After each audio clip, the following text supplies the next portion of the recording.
Thank you very much for watching. If you would like to send Jacinta some contacts, we'll put all of that up on our Facebook page a little bit later, as well as you can always send me an email, paul@skynews.com.au, and we'll forward them on to her. Joining us now, 2 senators and a future senator if she wants to be. None other than James.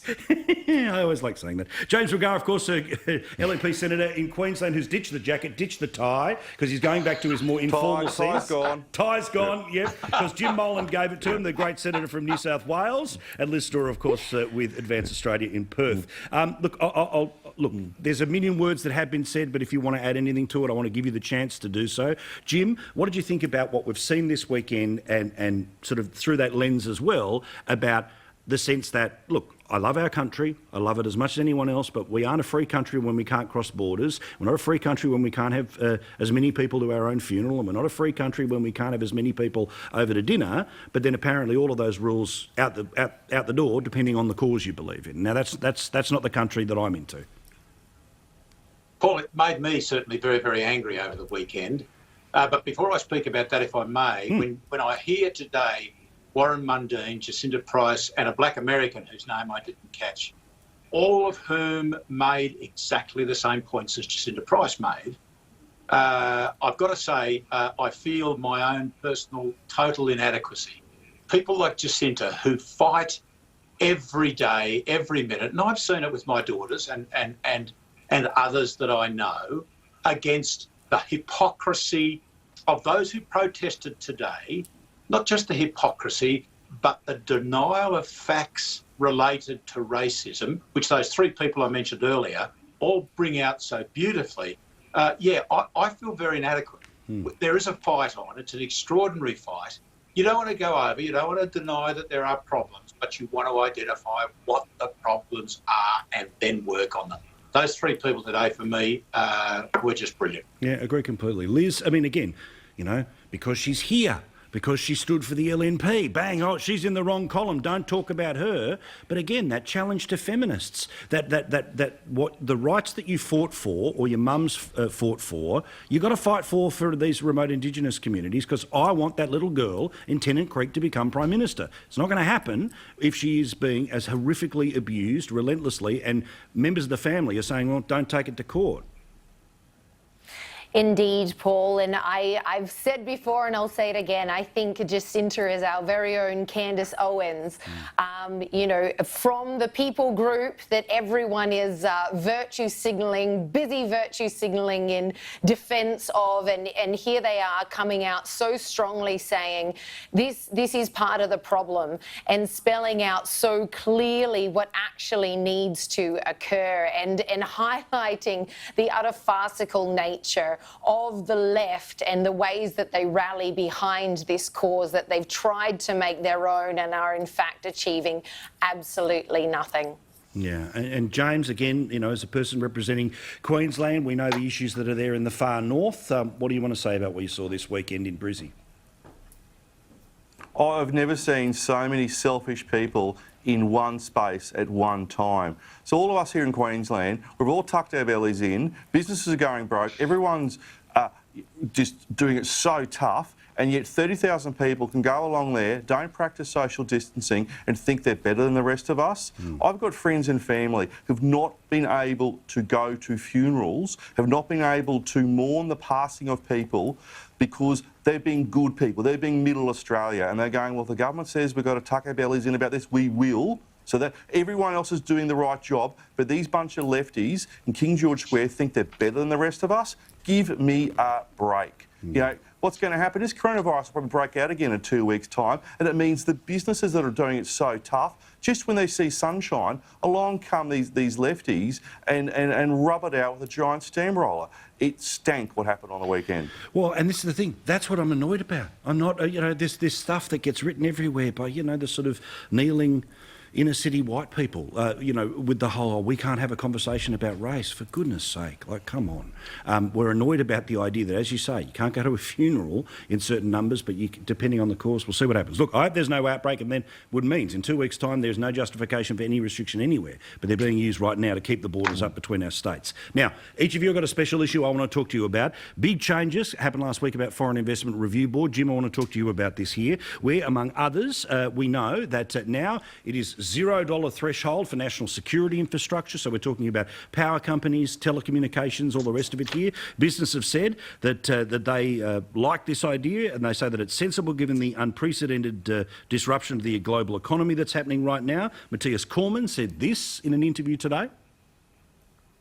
Our foreign investment review framework applies to all countries equally. I mean, Australia relies on foreign investment so that we can continue to meet our full economic growth potential, and in order to ensure that we can continue to attract foreign investment from all around the world, it's very important that Australians can have confidence in the integrity of our foreign investment review arrangements, so that wherever there is an issue where a potential foreign investment proposal is contrary to our national interest, there's a capacity for us to take action.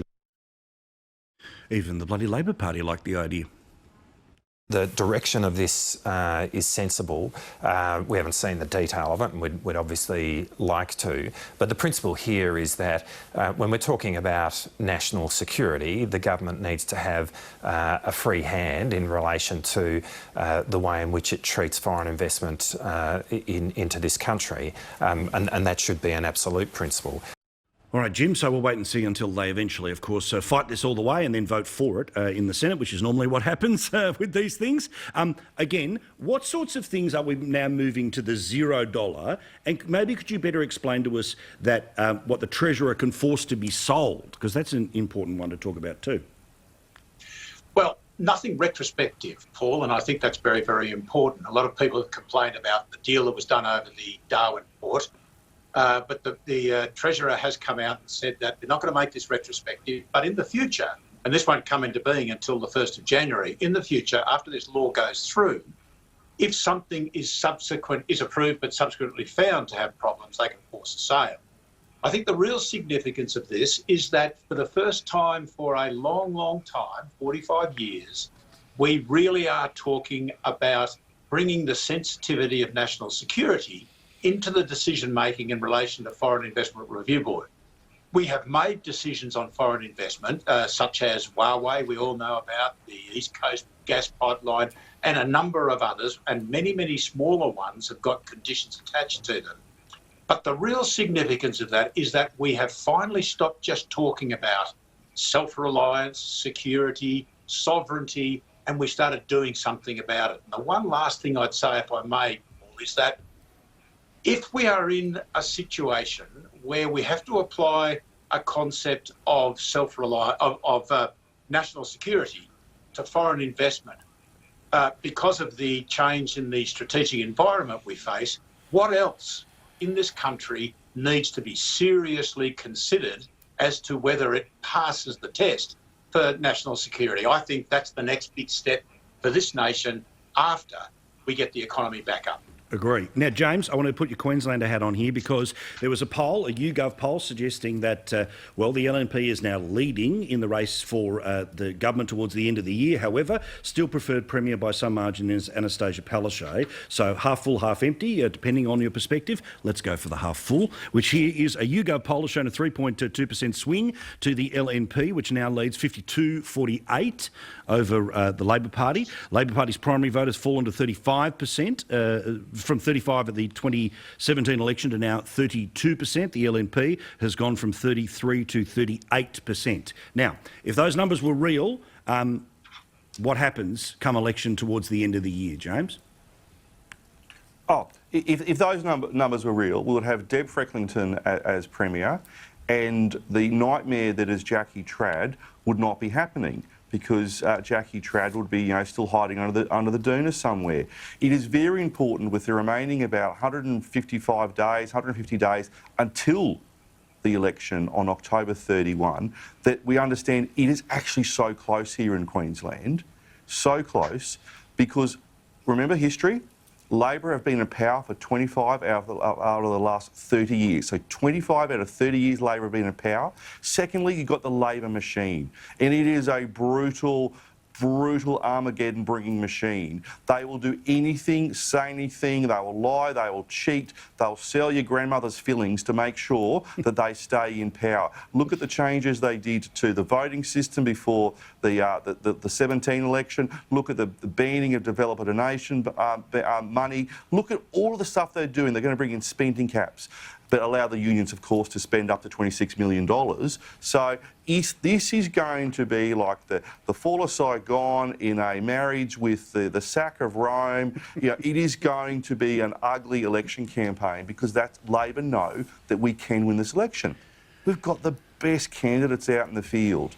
We've got people out there who've given up their jobs, sacrificing everything because they want to make sure that Queensland has a better future ahead of us from 1st of November this year.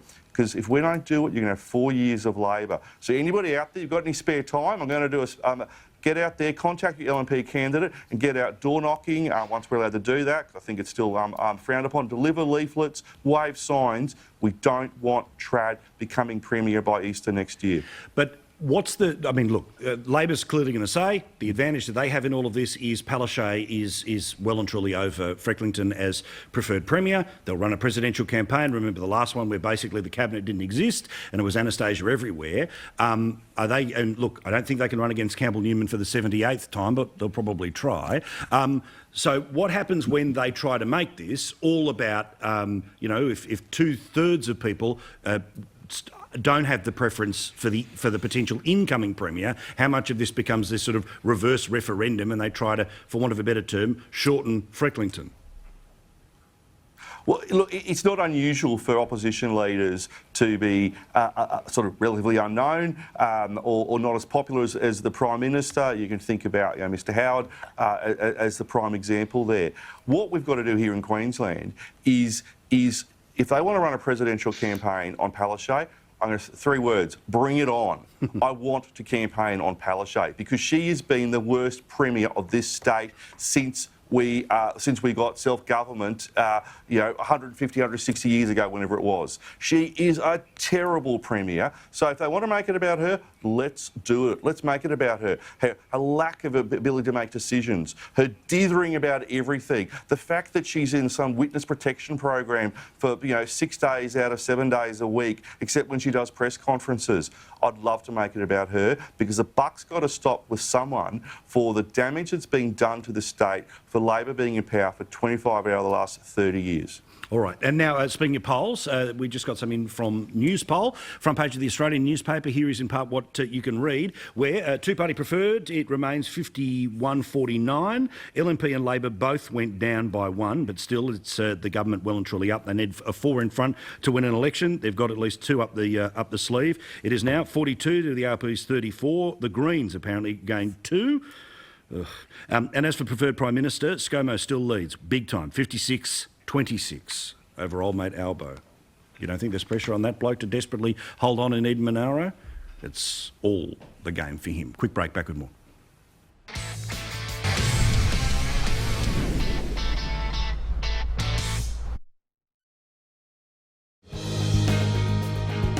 This program brought to you by CommBank, proudly supporting regional communities for over 100 years. What's become of Aussie humour? Roll them up. We're looking at some of our greatest Australian larrikins. Talk about memories. And their place in a politically correct world. Who wants to watch this stupid show? The views are polarising. Sky News Australia tackles the controversial issues head on. The death of the Aussie larrikin. 8 p.m, June 16. Over 100 years of commitment to design and performance. A luxurious leather interior crafted from only the finest materials. Adaptive air suspension is standard, lowering at high speed and raising to tackle rougher terrain. The Maserati Levante SUV. From 137,000 drive away. For a limited time, with a 5-year warranty and up to 6 years scheduled servicing. Ends June 30. Visit your local Maserati showroom today. Right now, knowing where you stand financially is more important than ever. But with so many different benefits, rebates and concessions, it can be confusing. That's why there's Benefits Finder in your CommBank app. In seconds, we can help you find the benefits you may be eligible for. It's just one of the ways we're doing more things for more people together.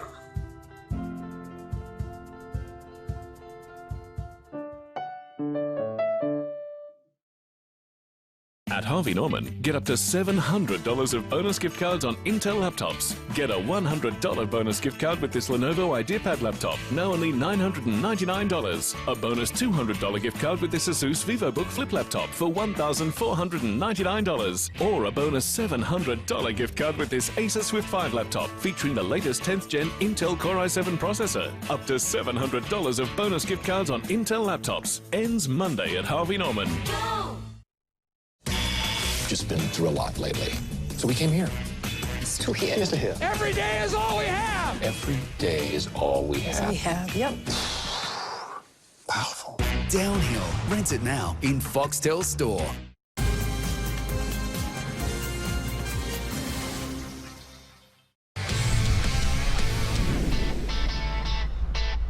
Thanks very much for watching No Sooks, No Lefties. How good's this? All right, we'll do Better Call Paul tomorrow night. Emails paul@skynews.com.au. You love that list, don't you? No Sooks, No Lefties. It's a good little way to do the show. No Sooks, No Lefties. Here, here. Right, it's a credit to your panel as well. God love you. All right, well, the future senator, and then we'll get back to the other senators right now. But what about this hot take that was in one of the Channel 9 papers and was actually written by one of their economics reporters, that apparently the home builder scheme is sexist, that we can't have a sexist recovery here.